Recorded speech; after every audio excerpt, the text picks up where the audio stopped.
balaa mat nga daje ki lay mottali Modou Habib Sylla ak Soxna May Jaxate fas yéene ànd bu neex di ñaan yàlla barkeeg lépp tax na ñoom ñuy sàkku seen teewaay ci seen bisu takk gi di aljuma fukki fan ak ñett ci weeru mars ca Touba tali bu bees bu leen ko kenn nettali.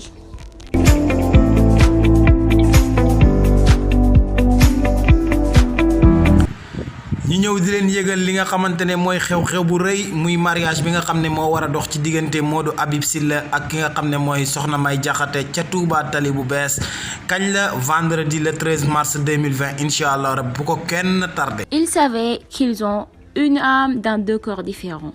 Donc Modou Habib Sylla et Soxna May Jaxate vont officialiser leur union ce vendredi 13 mars 2020 à Touba tali bu bees.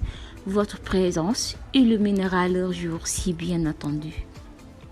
Modou Habib Sylla et Soxna May Jaxate, entourés de leurs parents, de leurs frères et sœurs, rien que ça, ont l'immense plaisir de vous inviter à leur mariage. Le vendredi 13 mars 2020, à Touba tali bu bees.